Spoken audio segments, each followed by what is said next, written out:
Welcome to the seventh in a series of online interviews with Richard Harvey, psychospiritual psychotherapist and spiritual teacher. My name is Rob Meager. I'm an interfaith minister. I lead a spiritual ministry in Ottawa, Canada called Spiritual Guidance, and I've been a student of Richard Harvey's work since 2012. Today's interview will discuss the lecture, Sacred Attention, Part 2 of 2, from the Sashti Poorthi lecture seminars. This is part 6 of an 8-part lecture series. And today's interview about the lecture, Sacred Attention, and all the Sashti Poorthi lecture manuscripts are contained in an ebook entitled Dharma Sky, which is available through the Sacred Attention Therapy website at www.sacredattentiontherapy.com/books. Dharma Sky is one of a trilogy of 3 ebooks, each containing 14 lectures, totaling 42 lectures. The second ebook is entitled Moksha Dawn, and the third ebook is entitled Bodhi Ocean. It is currently in production. You can also listen to the full recording of each of the lectures in this series online through the Sacred Attention Therapy website at www.sacredattentiontherapy.com/education. And now I'd like to provide you with a brief introduction of Richard Harvey.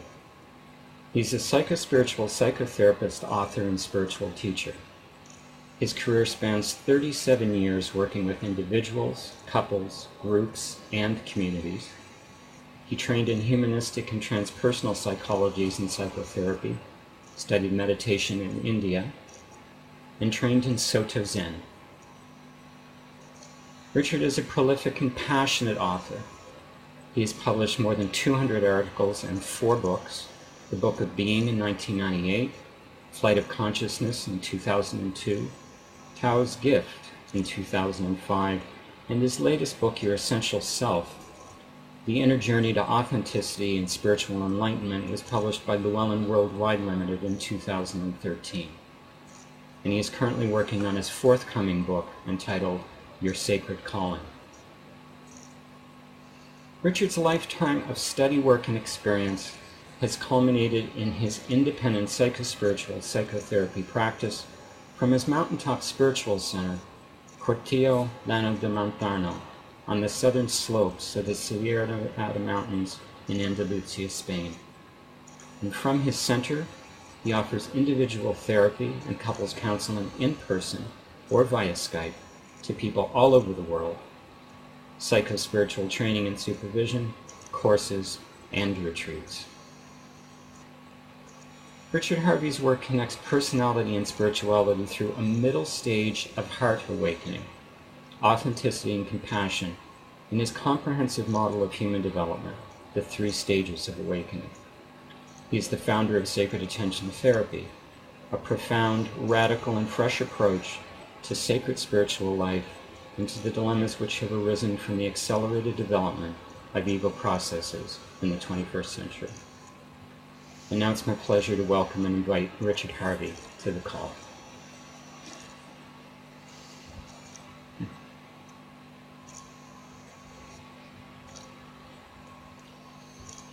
Good to see you.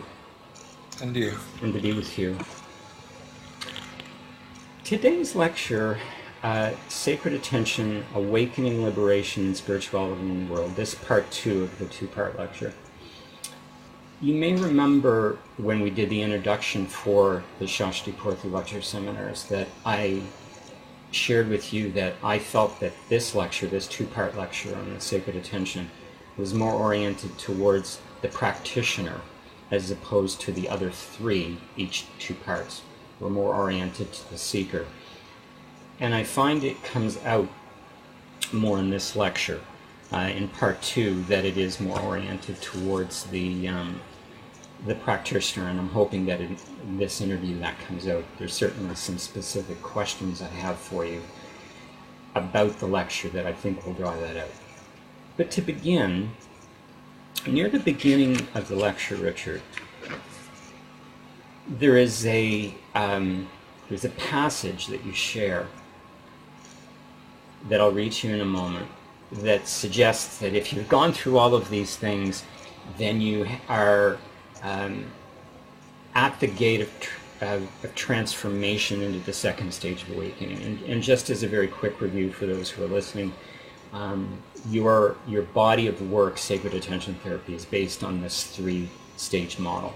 And stage one being the journey of self-discovery, where most people spend the majority of their inner work. If you're fortunate enough to move into that second stage, it's the transformation of authenticity, and then the final stage, what I'm calling union with the divine. And hopefully I'm not misstating as you have it in your model. I'm going to read a passage here. So this describes the conditions, if we will, of knowing that you're moving from that stage one into stage two. If you have forgiven, if you have shed your attachments to the past, if you have conquered your fear of no thought, if you have faced the void and crossed, if you have been reborn in the heart and feel the absence of self and love and compassion, washing your petty little ego self away from the front line of your conscious awareness so that you can look out at the other and see only yourself.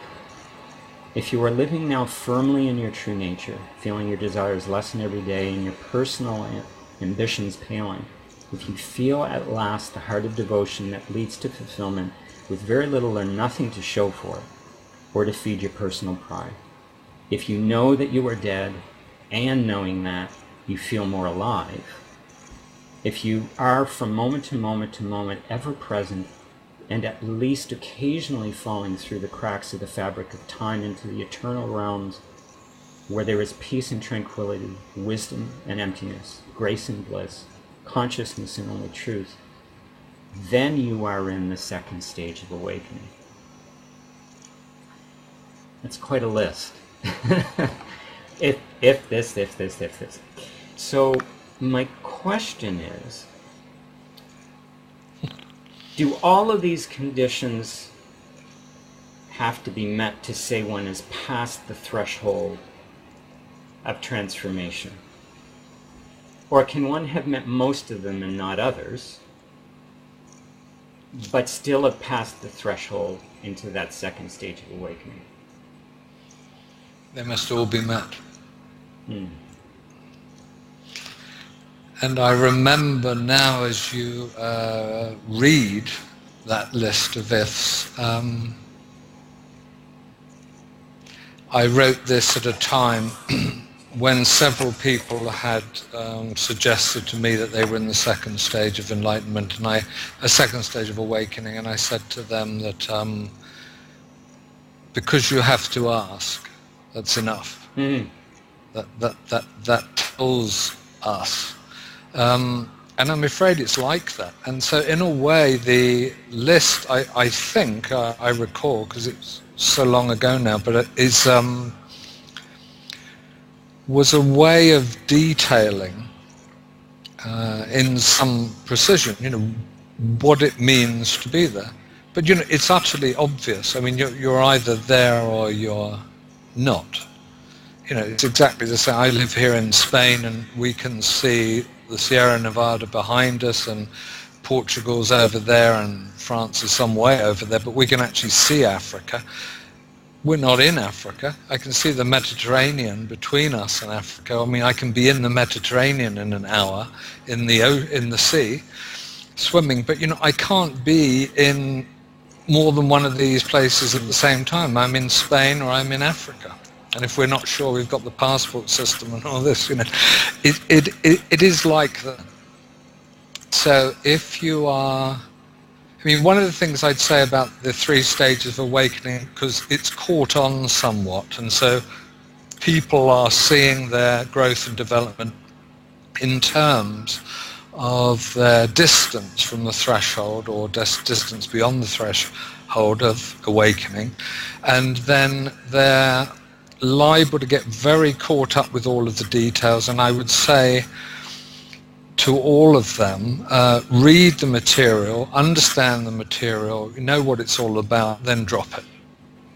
then just let it go, because that self-consciousness doesn't really help you enormously on the route to the threshold, because that is a spontaneous unfolding, and in a sense, the less you know, the better. So there is actually some people, some of us who are particularly intellectual, who I say just don't read it, just don't read anything at the moment. Yeah. You know too much. Yeah. Empty the mind. Now, there's something you shared that now poses another question for me. In essence, if you have to ask the question, then you're not there. But for some, I wonder, and have you seen it? They're caught in the illusion that they're there, and are convinced that they're there, and no, they're not questioning. They're there. I'm there. But you know they're not.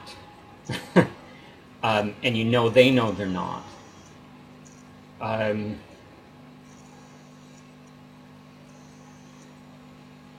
How do you invite people back to reality, to truth?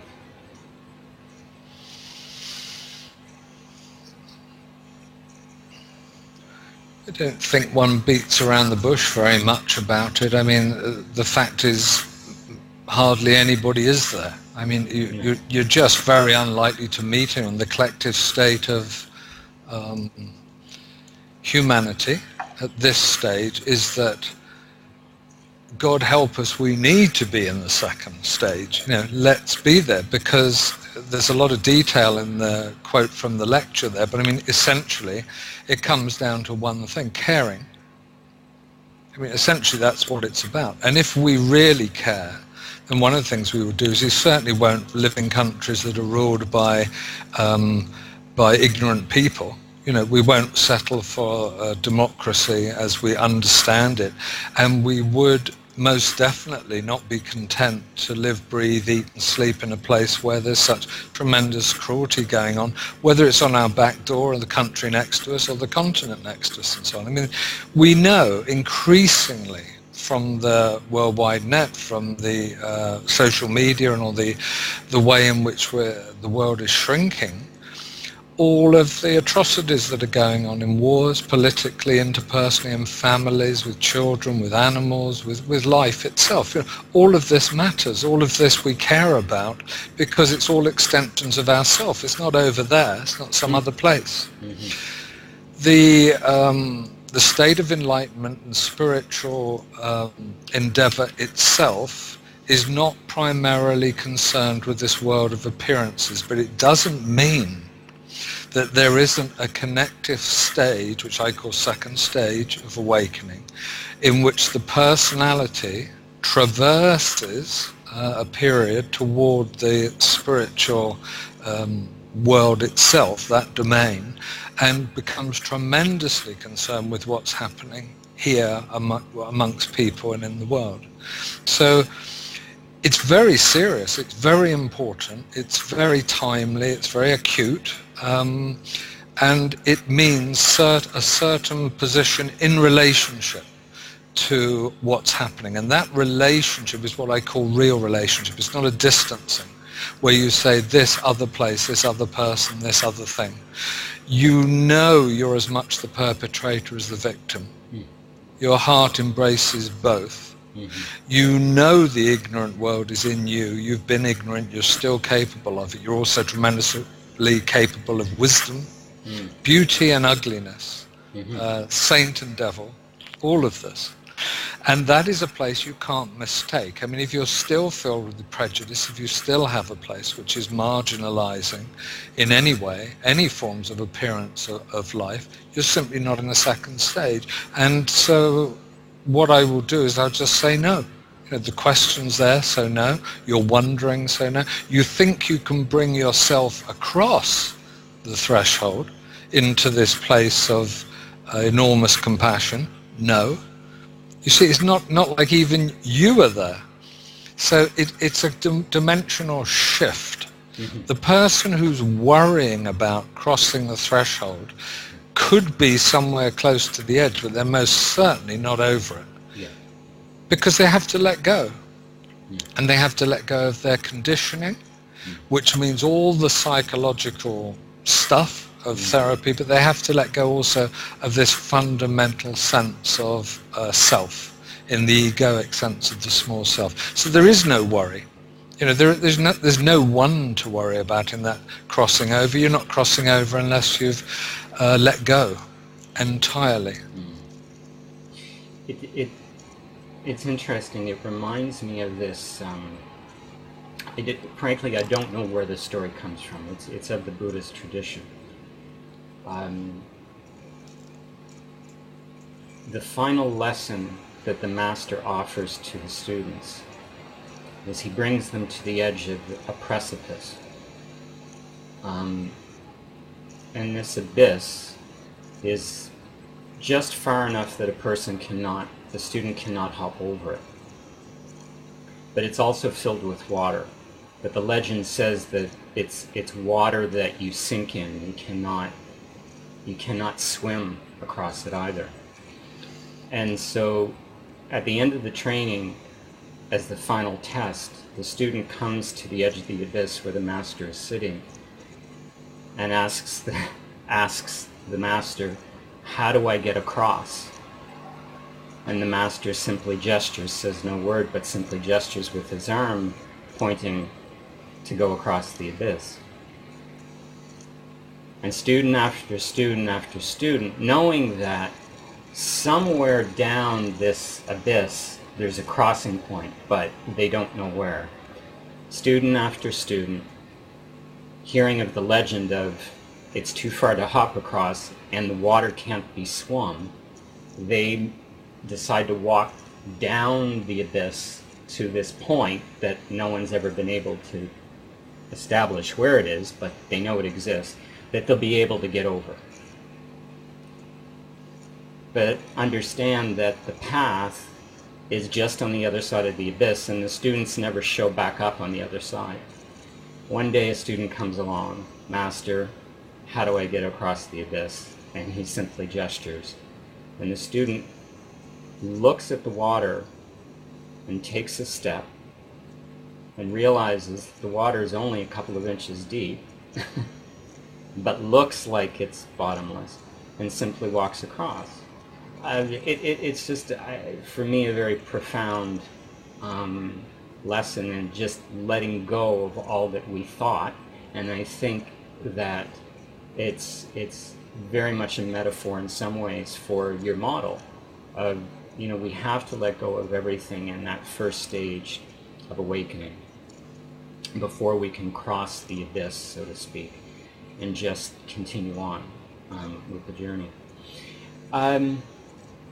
Want to invite a little bit of background into a very interesting piece of breath work that you offered, and I don't know if you remember it. I'll remind you.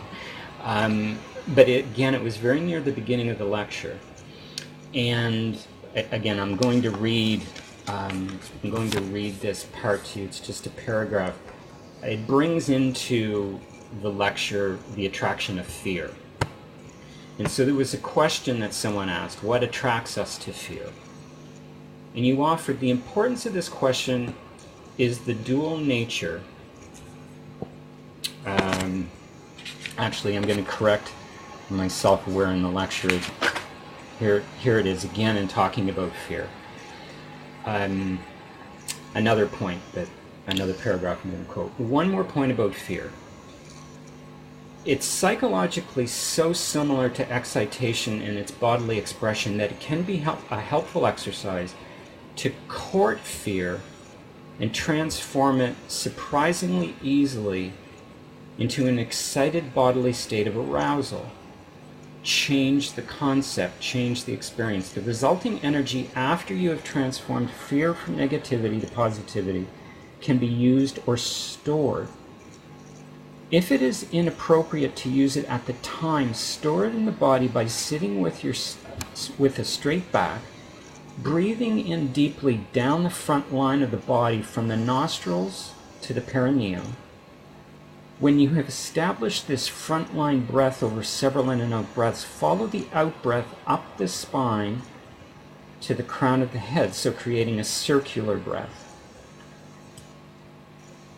Your hands should be connected, ideally left and right. Your tongue should be on the roof of your mouth, and you should be sitting in a chair or on the ground in a stable base.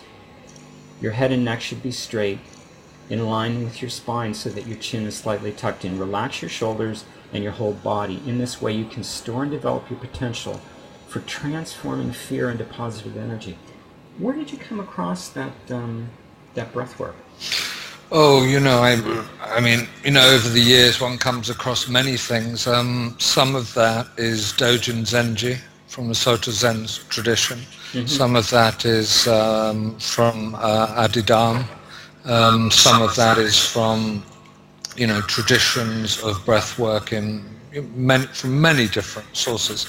I'm a magpie, I'll take things and I'll try things, and the other thing is I don't really recommend things unless I do these things.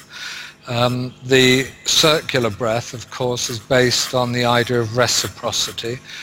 Therefore, it's important the tongue, the hands, the feet, all these physiological places have to be connected so that there isn't an outpouring in some way. There isn't any dissemination, there isn't any letting go. The energy is all contained and, of course, increased, stored then, because it's on the move and because it's creating a continuous circular reciprocity in the body. We have learned fundamental need of the human being to fit in with people. And it's been said many times before about present-day humanity, we are unhappy, but another way of putting it would be to say we're essentially depressed, that in the same way as we may be using a small percentage of brain power, we're using a very small percentage of our lung capacity and a tiny percentage of our overall energy. We have much more energy, much more potential for energetic engagement and heart engagement and emotional engagement than we even begin to use. And so one of the things that happens in inner work and in therapy is when people start to wake up even a little bit in the body, in the emotional life, in their energies and so on, they don't know what to do with it. For two reasons, really. One is it's uncomfortable, they're not used to it. It doesn't feel immediately positive. And the other thing is you're beginning to look and sound weird. You don't look like the guy next to you. You're not going to fit in anymore in the office culture and the waiting at the bus and the taxi and the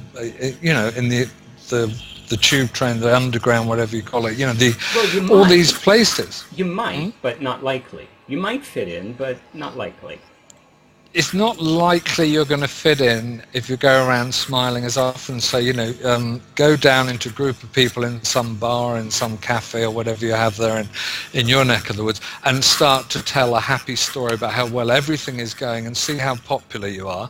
And then the next day go in and tell them a tale of woe, and they'll be around you like bees around the honey nest. They're just, and everybody's throwing in their two pennies about what happened to them and everything. And the worse it is, the more excitement. That's the way to cultivate energy amongst people. Tell them a dark story. Tell them a tale of woe, something awful. And everyone will identify. Everybody loves all that stuff. Essentially, we are depressed. I know this is a difficult one for some of us people listening to this, or you and me, because we hang around people who may have more energy than the average. They may be more positive. They may be inclined toward the emotional life, the spiritual life, or towards the light, shall we say. But here I'm talking about most of the, what have we got now? 8.5 billion people, most of whom have very little to do with inner exploration or spiritual practice or anything like that. So fundamentally they're involved in belonging, identifying themselves, fitting in, being part of some group or other. And by and large, that is depressive. It's lacking in energy. It tends towards the negative. It tends towards effort and materialism and all those suppression of feeling and all of those things that we know about. So this wonderful circular breath with the details is about, it's in a sense, it's the answer to when you start feeling excitation or when you start transforming fear. What do you do with it? You need a practice. You need to, so to speak, educate your own physical body to handle that much, to store it, to not always let it out, and to be comfortable with it. I was curious because this movement of chi, or this movement of life force, this movement of energy is fairly common among the faith and spiritual traditions, and I first came across it a number of years ago in looking at Egyptian mythology, and you may have heard of it, the middle pillar meditation, or commonly referred to as the middle pillar meditation, and it just begins with the energy moving down from the crown chakra through the chakra systems, and then when it comes to your root, you start moving the energy throughout your body. So I was just kind of curious as to where it came from. A quick technical oriented question. I'm going to read a brief quote. I think it's just a sentence or two. The goal of awareness from the transcendent spiritual point of view is no mind, no thought, non-awareness, where we are merged with and as the divine person in Satchitananda. And my technical question is Satchitananda the same as Samadhi, which I believe comes from the Kriya Yoga tradition? Yes. Okay. Yes, it is. Okay. Okay. All right. It's synonymous. Okay. I don't think there's any argument about that. I'd say that, and I just reviewing it in my mind, I don't think there's any doubt about that. Okay. All right. Yeah. I, of course, came across Samadhi in the Kriya Yoga tradition and Satchitananda in other circles, but it often comes up in your teachings and in your lectures, so I just, it's helpful for me to establish the connection. I'm looking at all that I can ask you today, and aware of the time, I think I'm going to skip ahead to a point in the lecture where it talks about some expansive communication.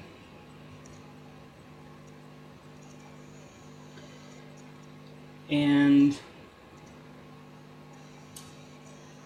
acceptance as part of this awakening and this sacred attention.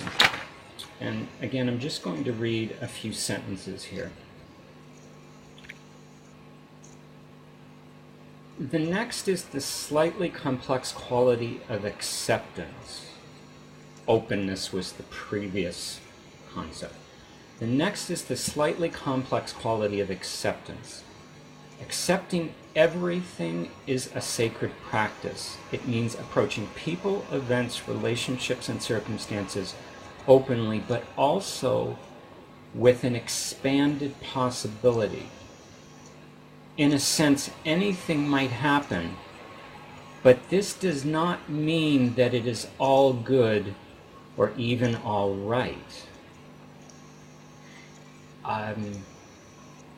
This was very interesting for me to hear initially, because listen to the lecture online when it was recorded a number of months ago, and then rereading it in a manuscript. And I say interesting because there is a thought system, even well-known, even among well-known spiritual teachings, that suggests that acceptance is awareness that it is all good and it is all right. It's all good and it's all God. A dear soul friend of mine constantly heard saying. To accept all that happens to us, knowing it was brought to us for our learning and our own good. So how does your teaching differ on these points? Because whereas the spiritual teaching that I'm familiar with says it's all good and it's all God, what I'm reading is, in that acceptance, it doesn't necessarily mean that it is all good or it's even all right. Well, we're human and we're spiritual. We have to be here in the world while we're in the body, and while we may have some very exalted ideas of how we should behave and all of that, and we may have our intention towards all of those. The fact is sometimes things just happen which are bad. They're not all right. Occasionally, happily not that often, evil things may even happen to certain people that we may know, or possibly to ourselves. And although ultimately all of this may be God, in the sense that the appearance of all arising forms is an adaptive, temporary reflection of the divine, in that sense, not in the sense of any personal God or any other myth which hopefully any of us who are sensible will not subscribe to, but in the sense that the world of arising appearances are temporary adaptive forms of divinity. In that way, if we are in what I call third or even fourth stage awakening, sure, you'll see it as God, but the way along through first and second stages, then you will see these things as they are from point of view in the field, shall we say. And they're not all right. All these things are not necessarily all right. I'm not overly interested in engaged spirituality, but I got respect for it. And I think that the idea of acceptance and then saying, well, everything's all right, you can hit the kid you had past karma there, or you can do this to this animal because something happened in a previous life and that's why you're disabled, or something like this. It's patently not all right. It's callous, it's cruel, it's not how we wish to behave. It's not caring. It's not even second stage, let alone third stage. So while it is all God, there still is a part that within an overall atmosphere of acceptance, we still speak up. We don't maintain spiritual distance, which has been popular in the last several decades since spirituality became more widespread. We don't maintain a spiritual distance. It's all okay means it's all God, means we accept it all, means everything's fine. Everything isn't fine, and it's all God. So you have this dual relationship or approach to everything that's happening. You can even see how apparently good things turn into setbacks and aren't so good in time, and you can see through all of this evaluation, assessment, let alone judgment and criticism of things, or even what it is you want or need to happen. But some things are simply not all right, and in our humanness we can speak of that and we can say it. And so long as we're not totally prejudiced and bigoted and very imbalanced in that declaration, so long as we can hold it within an overall compassionate acceptance, not only will we be more effective, but we'll also be more transformative, because what transforms any of these conditions, of course, is love. It's only love that transforms. So this acceptance in compassion, in love, is absolutely vital. It's always been vital, but at least now we can talk about it, we can practice it, we can embrace being human and divine. And this is very important because it's in its infancy. As I say endlessly, if you were living 150, 200 years ago, if you're doing what we do here where I'm living, following an individual religious path, we'd be taken down the square and chopped up. That's a reality. It's not that many generations ago. Yeah. And that's so for many people listening to this in all sorts of different countries. What it means is the following of spiritual path and your divinity took you to into a certain environment. You were cloistered away, in the ashram, in the convent, in the monastery, in the yogi school, or whatever. Nowadays we just do it at home. We do it together in meditation groups.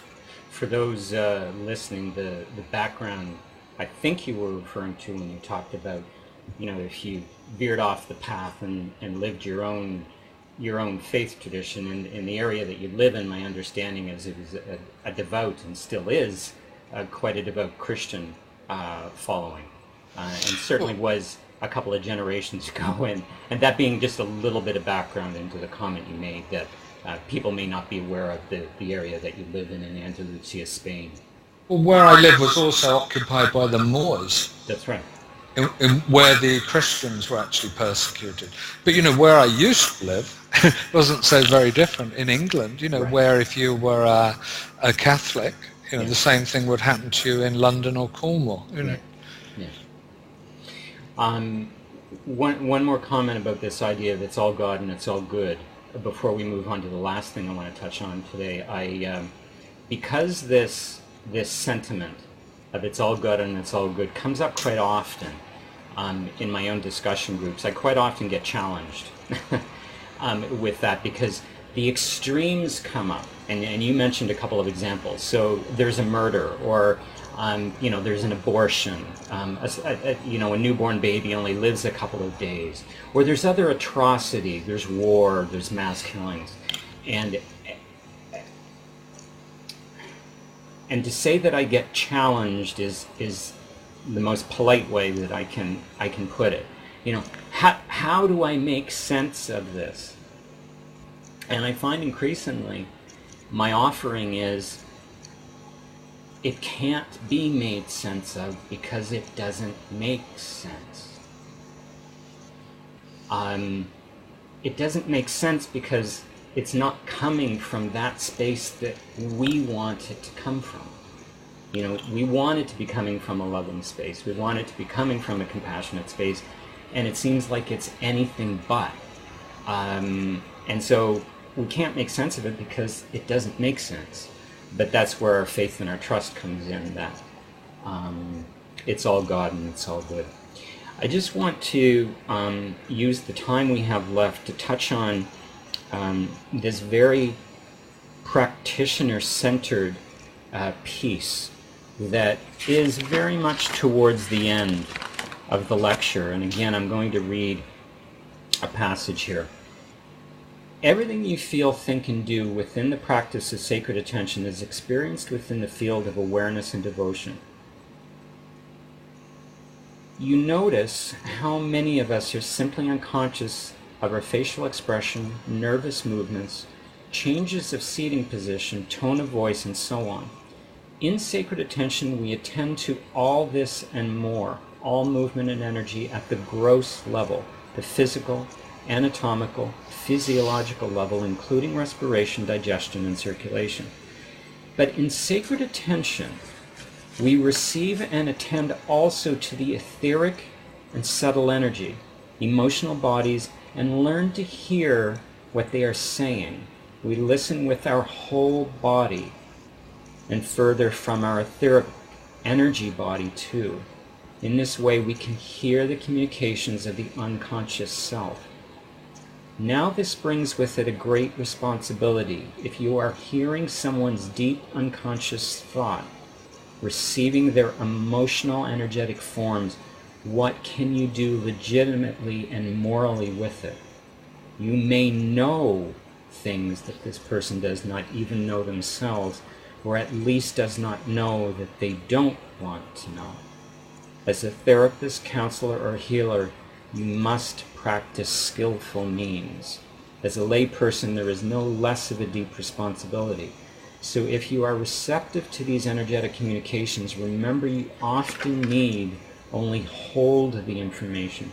You don't have to do anything with it. It may be enough that it has been communicated for now. Or you might discover a way to help the other person to learn and understand themselves better through asking them the right questions or gently leading them on into insights about themselves. I found it's a wonderful summary of much of what your sacred attention therapy is about. I mean, it only just touches the tip of the iceberg, if I can use that metaphor, but it's certainly a good window in. And my comment was, first of all, that this is so important, and to gently guide someone to discover what they already know is the reality. Can you comment more about this aspect of sacred attention and putting it into practice?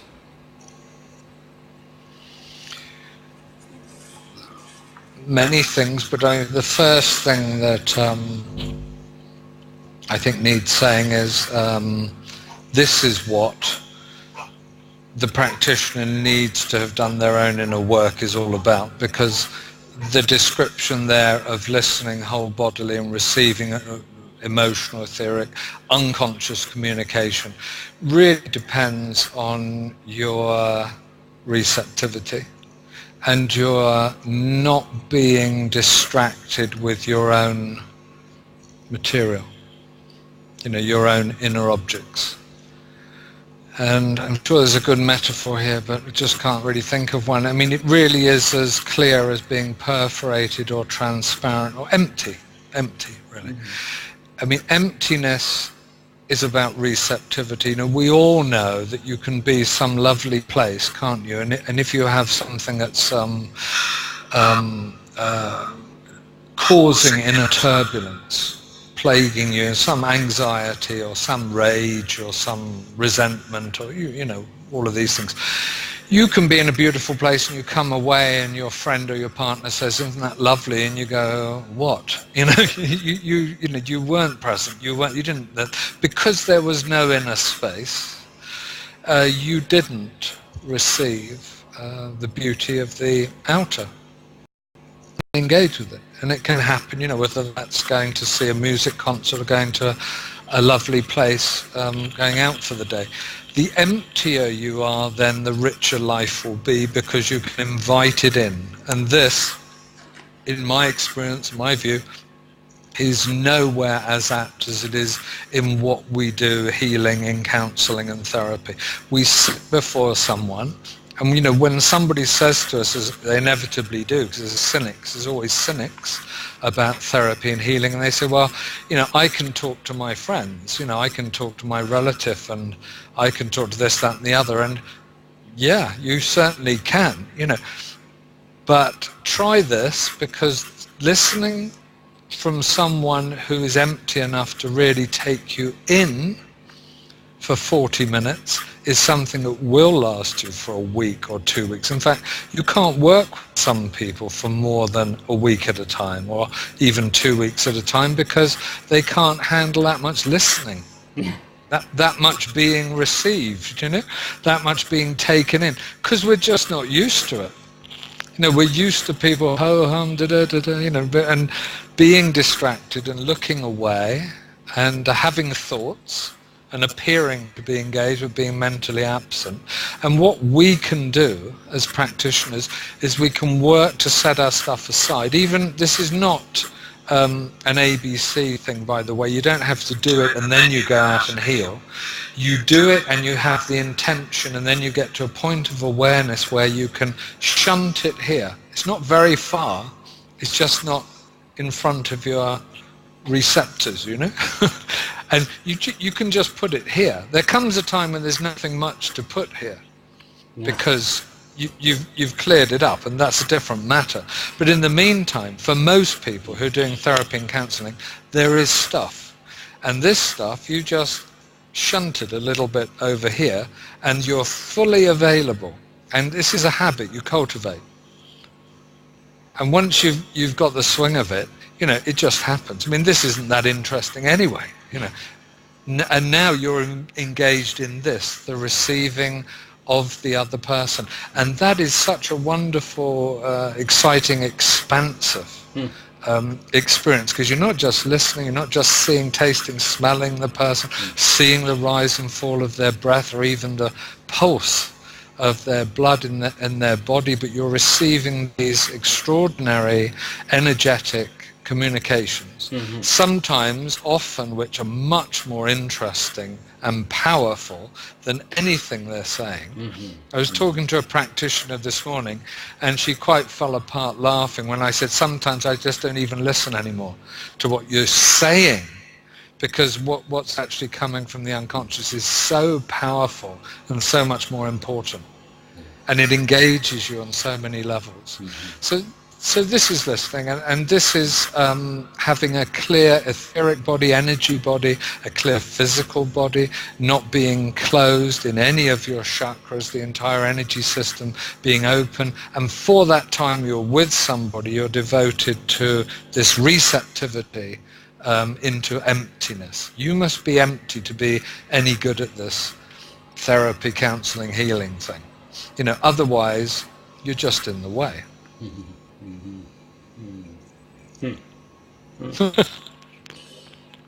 Once again, our time has come to an end very quickly.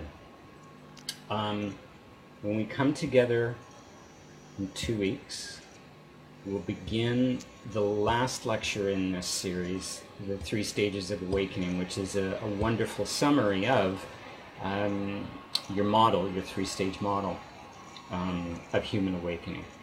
And I look forward to it. And when we come together the next time, we'll look at part 1 of that lecture.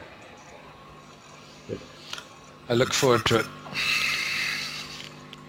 Thank you, Robert. Thank you, Richard. Bye-bye. Bye.